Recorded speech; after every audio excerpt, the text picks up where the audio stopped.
करते हैं।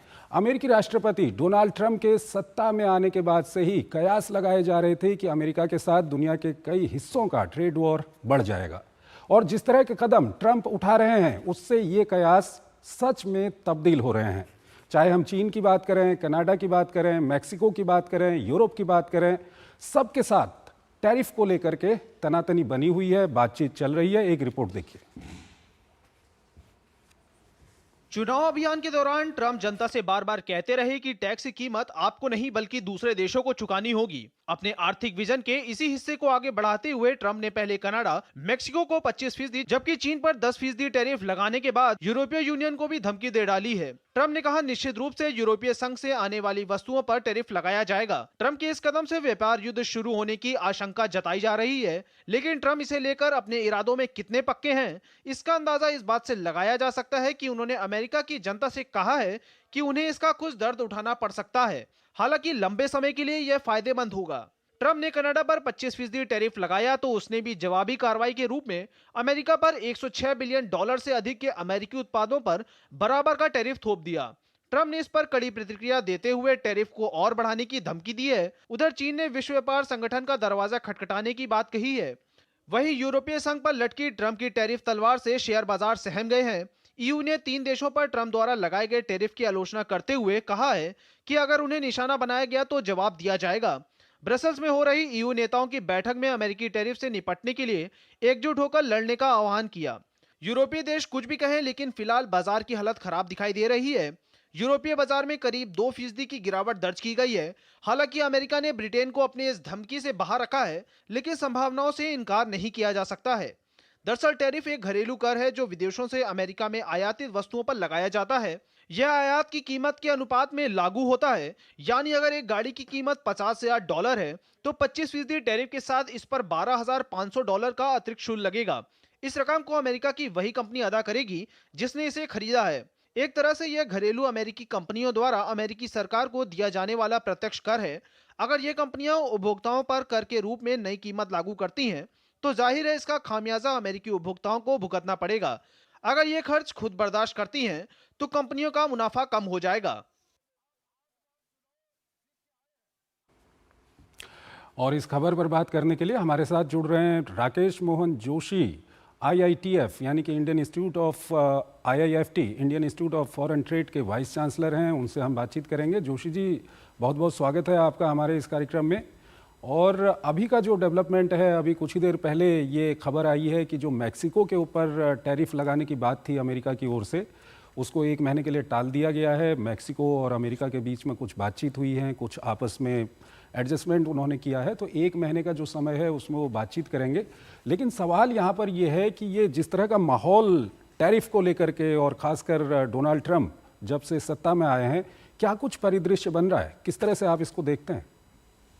धन्यवाद। ये एक अत्यधिक महत्वपूर्ण विषय है कि डोनाल्ड ट्रंप में सत्ता में आने से पहले ही अपने चुनाव प्रचार के अंदर ये साफ कर दिया था कि अमेरिका की पटरी से उतरी हुई अर्थव्यवस्था को वो निश्चित रूप से पटरी पे लाएंगे। और उसके लिए उन्होंने पहले भी स्पष्ट किया था कि टैरिफ उनके लिए एक बहुत बड़ा टूल होगा अर्थव्यवस्था को पटरी पे लाने का।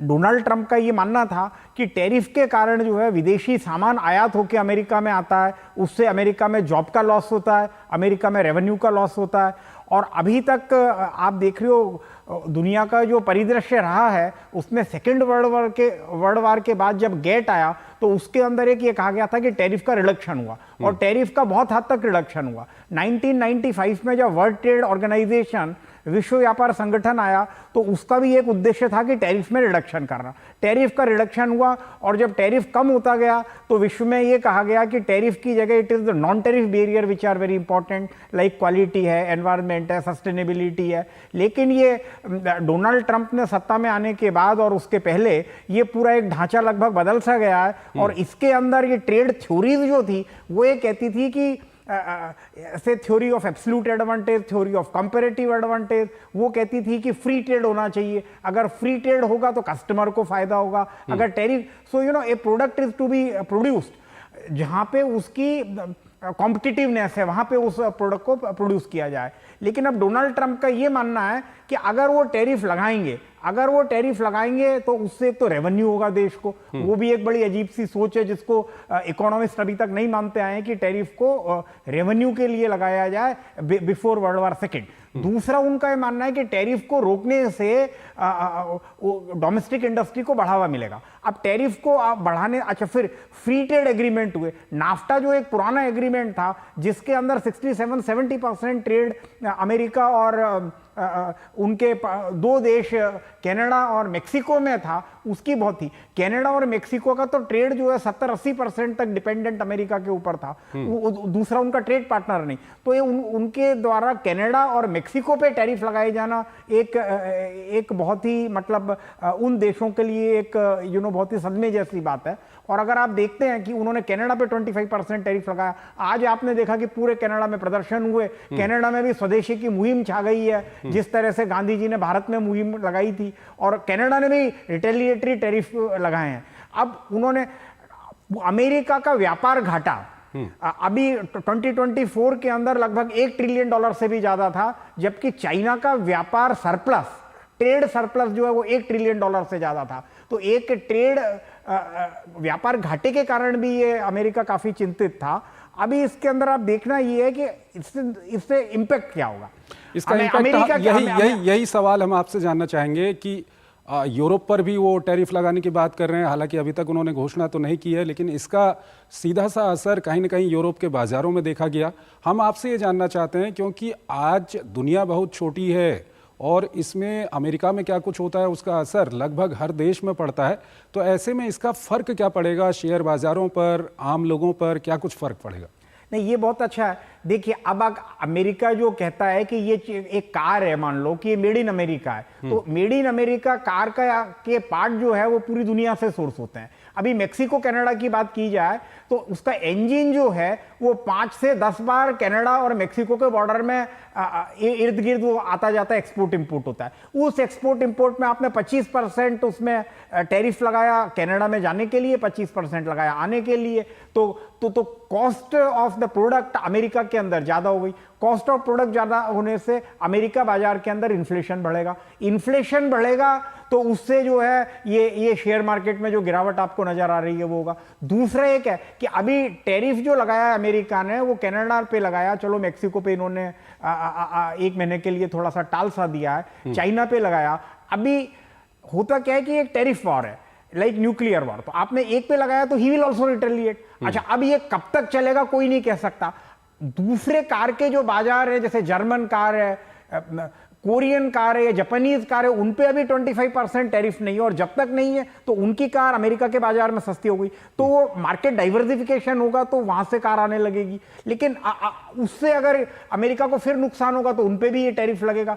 So it's a never ending. लेकिन सर, जो डोनाल्ड ट्रंप का कहना है, उनका कहना है कि कुछ समय के लिए अमेरिका वालों को इससे परेशानी हो सकती है, लेकिन बाद में इसका फायदा होगा। इसको आप कैसे एक्सप्लेन करें? नहीं, हाँ, वो उसमें थ्योरी ये कहती है कि अगर आप टैरिफ लगाएंगे तो देश के अंदर प्रोडक्शन शुरू होगा, ये उनका मानना है। लेकिन प्रोडक्शन शुरू होने के लिए आपके प्रोडक्ट की कॉम्पिटिटिवनेस होनी चाहिए। कॉम्पिटिटिवनेस के it is not only the finish product but उसका रॉ मटेरियल भी आ रहा है, बाहर से आ रहा है, चाइना से बहुत सारे इक्विपमेंट आ रहे हैं, मशीनरी आ रही है, इनपुट आ रहा है which goes into the production for final product and production for the export. तो उससे क्या है कि कॉस्ट ऑफ मैन्युफैक्चरिंग बढ़ेगी, और कॉस्ट ऑफ मैन्युफैक्चरिंग बढ़ने से अमेरिका के प्रोडक्ट अंतर्राष्ट्रीय बाजार के अंदर कॉम्पिटिटिव नहीं रह पाएंगे। अभी डॉलर के अंदर भी जो बढ़ोतरी हुई है, तो थ्योरी तो ये कहती है कि करेंसी अगर रिड्यूस होती है तो वो प्रोडक्ट अंतर्राष्ट्रीय बाजार में कॉम्पिटिटिव होते हैं, तो उसका भी एक इंपैक्ट पड़ेगा। तो ये बहुत सारी चीजें हैं, ये कॉम्प्लेक्सिटी है, उसका फर्क पड़ेगा। यहाँ पर आपसे ये भी सवाल जानना चाहेंगे, अगर हम भारत की बात करें और भारत पर क्या कुछ इसका असर होगा? देखिए, अभी तक तो डोनाल्ड ट्रंप ने भारत को अभी इससे अलग रखा है, लेकिन चूंकि उन्होंने कहा है कि वो यूरोप के ऊपर भी लगाएंगे, तो देयर इज ए पॉसिबिलिटी कि वो सारे कंट्रीज के ऊपर 10% या ऐसा टैरिफ लगाएं। भारत के ऊपर डोनाल्ड ट्रंप बहुत पहले से ही कहते आए हैं, पिछले बार भी उन्होंने कहा था कि India is the tariff king, and अभी इस बार उन्होंने कहा है कि he loves the tariff, the only word he loves in the dictionary is tariff. तो नॉन टैरिफ से टैरिफ के अंदर जो है ये पूरी लड़ाई पहुंच गई है। भारत का जहां तक सवाल है, it goes into the preparedness of India and India, और भारत इसकी तरह से ब्रेसअप है, हमारे यहाँ पे अच्छे तरह से उसकी प्रिपरेशन चल रही है। अभी आपने देखा, क्योंकि ये टैरिफ के बहाने से अमेरिका दूसरे देशों के अंदर it will use it in arm twisting and negotiating, तो भारत के अंदर नेगोशिएशन के लिए कैपेसिटी बिल्डिंग की जा रही है। और अभी आपने बजट में भी देखा कि भारत ने एक होलिस्टिक अप्रोच ली है जिससे भारत के प्रोडक्ट कॉम्पिटिटिव हो सके। हमने टैरिफ कम किया है, हमने इन्वर्टेड ड्यूटी स्ट्रक्चर जो था भारत के अंदर उसको भी कम किया है, जिससे भारत के अंदर मैन्युफैक्चरिंग कॉम्पिटिटिव हो सके, एक्सपोर्ट ओरिएंटेड मैन्युफैक्चरिंग कॉम्पिटिटिव हो सके। और उसके अलावा हमने ट्रेड फैसिलिटेशन पे बहुत ध्यान दिया है, उसके अलावा एमएसएमई के ऊपर एक भारत ने ध्यान दिया है। तो मुझे लगता है कि होलिस्टिकली भारत जो है किसी भी चैलेंज को फेस करने के लिए सक्षम है और हम इसके लिए प्रिपेयर्ड हैं। ठीक है जोशी जी, बहुत बहुत शुक्रिया आपका, आप हमारे इस कार्यक्रम में आए और इस महत्वपूर्ण विषय पर अपने विचार और इस पूरे मामले का विश्लेषण